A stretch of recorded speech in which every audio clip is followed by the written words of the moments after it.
Now we're going to consider mark making. Sometimes people call this hatching, but we are referring to it as mark making because marks can offer more than just hatching. So if I look at the sausages onto here, you can see volume described by little dashed lines creating marks that suggest form. If you look onto the hash brown, you can see the little chunks that would suggest the potato. Now on the prawn, you can see again marks that are suggesting volume, yet the texture I've applied in the egg yolk I've done with little dots, suggesting that this egg yolk has got texture versus the smooth of the egg white. I'm going to show you the work of an artist called John Bratby here. We've got some printouts. Now, you might think it's not as clear in this context because it's a painting, but we're going to look at the tablecloth here. It's kind of flat below the croissant. Look at the lines, the directional lines going round the object. You can see the marks and the lines drawn in the paint. You can see the wood texture onto the surface here, and if we zoom in into the bottle you can see vertical lines. Now Van Gogh is a great artist to look at as well for this kind of technique. Look at the textures and marks into that melon. It might not be the neatest melon in the world, but you can describe the surface through these little marks and expressive strokes. Right, I'm going to show you a picture of a Herman's tortoise here. This is by the artist John Norris Wood. It's behind glass, so it's got a bit of reflection on it. Look at the scales, the little dotty texture up there versus the scale. This is mark making applied to describe form. You can see onto the face the different types of marks used in different areas. Look at the shell, the volume suggested with these lines that are wrapping around the surface. I'm now showing you the work of an artist called Charming Baker. Again, this is behind glass, so it's quite hard to see without reflections. There's a group of mice on here and they're handled in quite a loose way. Look at the marks into here. You can see something describing form and yet there's some looseness about it. Look at this one, you can read the shape, but there's something very, very expressive in its nature. Compared to this one, where it's very, very controlled. Now again, we're looking behind glass. We're looking at a great print by a British artist called Robert Taverner. Look at the mark making into the tree. It's kind of showing us the growth pattern.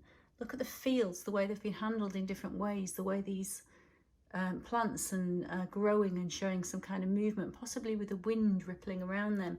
We're looking at the work now of J. Ryan. Quite a fun piece of work, but if you can see on here, these little lines suggesting a bit of volume, these gritty textures coming off the skateboard and into the shadow. This is mark making. And I've zoomed in quite close on a section of something in a book. Now, if you notice, there's a range of different types of marks here.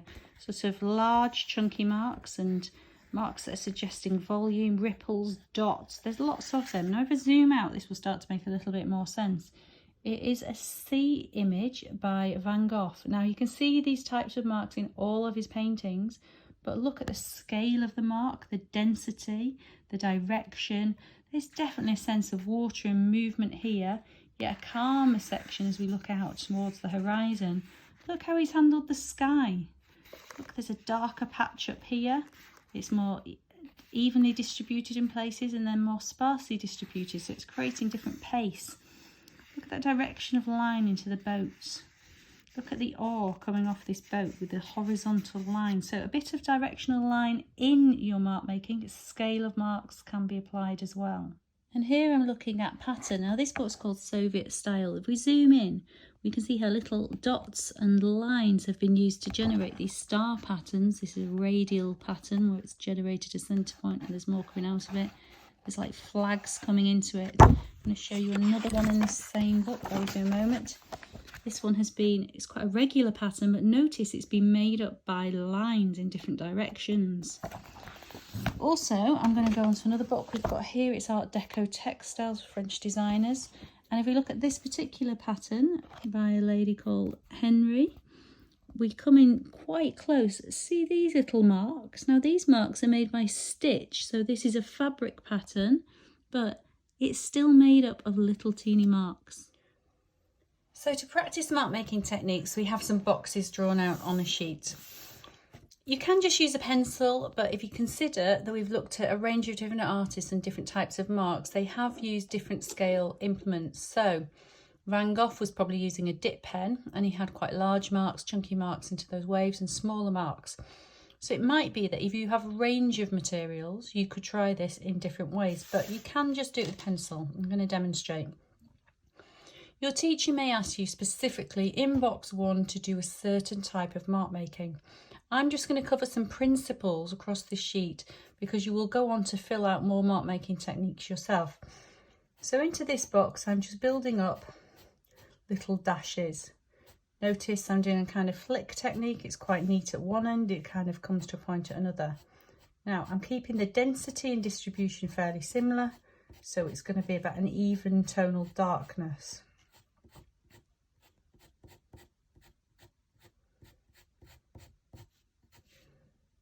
As I'm beginning to do it, I'm becoming a little bit more regular in my technique. This is something that happens as you start to work and you become aware of your own preferences as an artist. And we all have preferences. Preferences does not mean shortcuts. Preferences means that you like a certain type of mark, a certain type of line, a certain range of colours. But you become aware of it. Sometimes we work with our preferences, sometimes we work against them. So I have, without going over the boundary of the box, fill the box neatly. This is a task where you want to be neat and controlled. You can be expressive like the scribble on the charming baker mouse I showed you before, but we want to see controlled work. Now I'm going to do marks again, but a bit more like Van Gogh. I'm going to try and create some kind of flow and volume to them. Maybe more flow than volume in this case. I'm thinking about water. You could go on to finish the box, or you might want to just work into a passage. There I've just worked into a section. I could continue, but change the pace or direction. I've actually rotated my pencil a little bit as I've picked it up again, and it's got a thinner edge to it, so it's getting a different type of mark as I'm putting it down. But you can see that this is essentially the same mark applied here, but it's creating quite a different type of look. Just gone over the edge there, could have been a bit neater, but not to worry. This kind of thing might lend itself to wood grain. You might have to work with longer marks, but you can see some kind of flow. It doesn't look as flat as that one. I'm going to look at this one. I'm going to go in the box below and I'm going to do something similar again with the density quite tightly packed.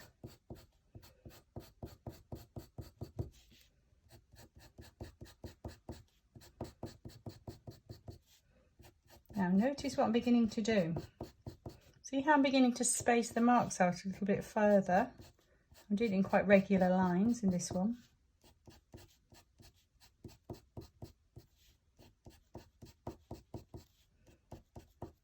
So from a distance, tonally, that one will look darker at the bottom where the density and distribution is tighter than it is at the top.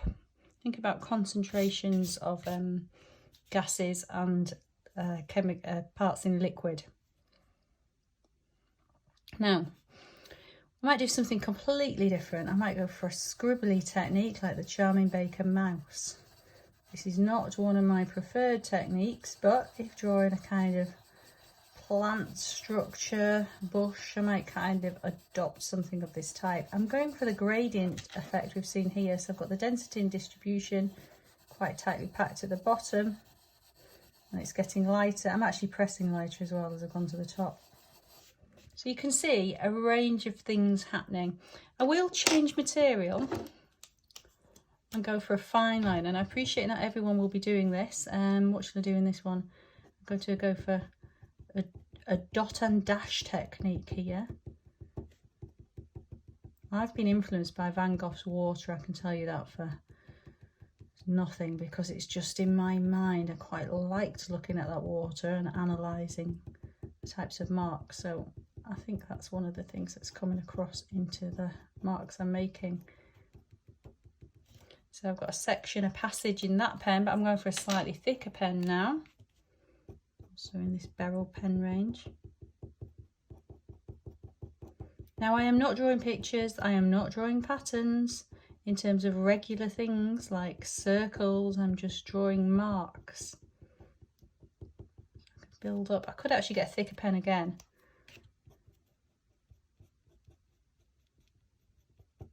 Now, when people talk about hatching, they're often talking about this. Somebody said to me a while ago, it's a bit like a hashtag. And again, you can build up marks in this way in a kind of, it's more controlled than the scribbly mark making that we've seen over here. You can see quite loose, expressive kind of lines. You might like that kind of thing. When you do your preferences and you're reviewing what you like, you might say, I really like those kind of loose marks. I enjoy doing it. Sometimes you really enjoy doing something. Sometimes it becomes a bit laborious. You get fed up of it. Sometimes it actually hurts your wrist as well, or your arm. You kind of get a bit tired from doing it.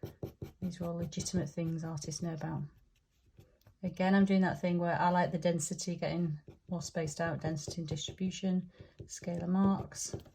We see some interesting range going on. Now, biro. Biro is quite a nice drawing material. See, I'm drawing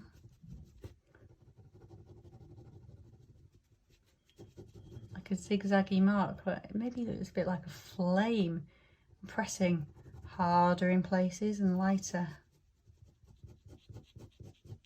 Now you can see my preference is this kind of drawn mark. You get people doing dots. How long is it going to take me to fill this whole box with dots? At this scale, a long time. If I went for a larger pen, obviously a little bit quicker. The density and distribution of the dots also affects the speed. So you need to consider these factors. And finally, I'm just picking up a permanent pen. Now, this is often something that catches us out. A permanent pen, when you draw on your paper, might create a nice line. Sometimes it will create a line that will bleed.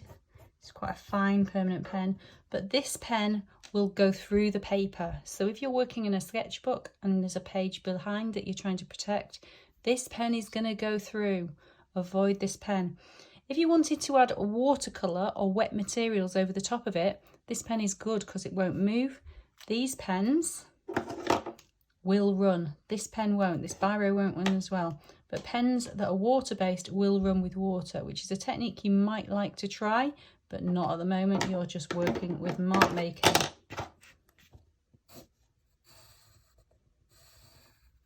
So you will eventually fill out a whole sheet of different types of mark making.